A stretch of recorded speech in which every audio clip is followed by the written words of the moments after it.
Jonathan, vous avez l'air bronzé. Vous êtes parti en vacances cet hiver? Ouais, je suis parti 6 jours à Dubaï avec la famille. C'est une belle ville? Ouais, ça va, hein, c'est bien. Déjà le soleil, ça change déjà tout par rapport à la Belgique. Donc on voulait.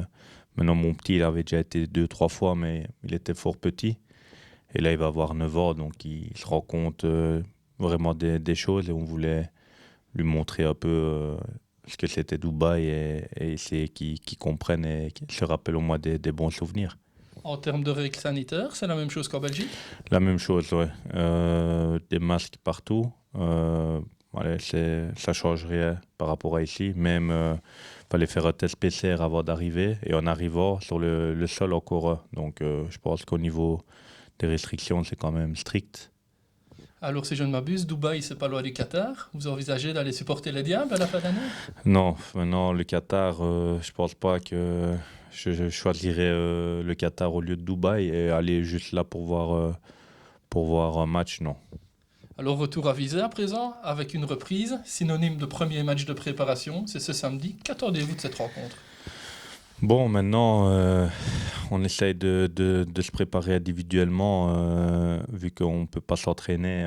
On essaye d'essayer de rester fit pour essayer d'aborder le premier match amical qu'on peut avoir maintenant. Si le Codeco est bon ce vendredi, on espère, on croise les doigts que ça va être bon pour pouvoir recommencer au moins la compétition le week-end suivant, donc le week-end du 29-30. Et voilà, ce sera comme un petit test pour voir un peu où on en est physiquement, vu qu'on a encore été à l'arrêt à cause du Covid. On vous sent toujours aussi motivé, vous qui êtes pro depuis 2004, si je ne m'abuse. Ouais, 2004, j'ai quitté le Standard en 2003 et je suis pro depuis 2003, 2003-2004. On n'envisage pas encore la reconversion alors. Bon, là maintenant, je passe mes cours d'entraîneur. Là, j'ai mon examen UFAB maintenant, et puis on enchaîne avec l'UFA. Donc, je pense que, allez, je suis bien dans ma tête, je suis bien dans mon corps maintenant. Euh, j'ai dit si maintenant je peux continuer sans vraiment beaucoup de blessures, bah, je pense que je continuerai encore une année supplémentaire. Et si maintenant je vois que ça ne suit plus et que je dois m'arrêter trop souvent, alors là, je pense que j'arrêterai. Mais comme je vois, comme j'ai fini, et depuis le début de saison, à part le début de saison qui était un peu compliqué, encore bah, une fois avec le Covid et recommencer, tout ça, ça a été un peu difficile. Mais voilà, au moins, voilà, je suis bien et j'apporte encore quelque chose à viser. Donc, tant que je peux apporter quelque chose, je continuerai. Et donc, Jonathan Lejar, Théo d'un club dans quelques années, c'est envisageable. Bah maintenant, après, voilà, c'est comme je dis depuis le début, c'est pas mon objectif numéro un d'être TA. Maintenant, c'est vrai que je regarde énormément de matchs. Je m'intéresse beaucoup aux grands coachs, même aussi à José Riga, que je connais déjà depuis un petit temps. Et voilà, j'aime aussi sa manière de faire et son approche. Donc voilà, maintenant, c'est prendre un peu des idées chez tout le monde et commencer comme T3 ou T2 dans un club, que ce soit même ici à Visé, ce serait bien aussi pour moi et pour le club de Visé. Donc, si je comprends bien, ici à Visé, vous donnez des conseils aux jeunes et vous en prenez de José Riga pour votre futur.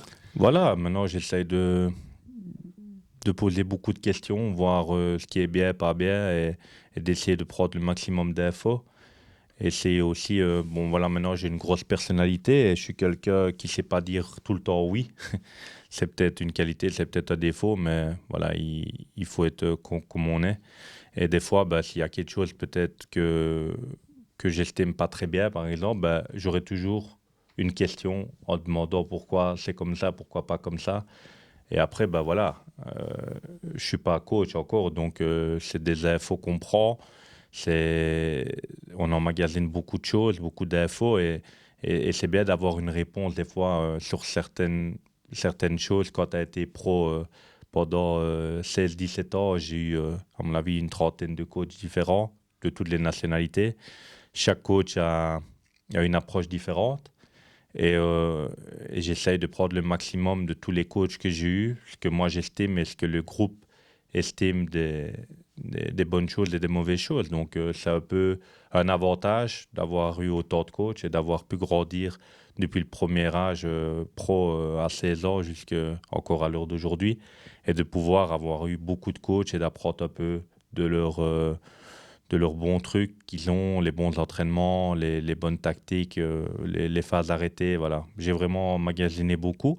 Et maintenant, avec José, bah, voilà, c'est quelqu'un de très humain, très correct, très droit, qui a des bonnes idées, un acharné du foot. Et voilà, donc j'essaye de prendre aussi beaucoup d'idées avec lui et essayer de grandir pour le futur. Merci Jonah. Une chose est sûre, on vous souhaite tout le meilleur pour cette nouvelle année. Bah, bonne année à tout le monde, en retard, mais plein de bonnes choses pour 2022. On espère que le Covid sera derrière bien vite.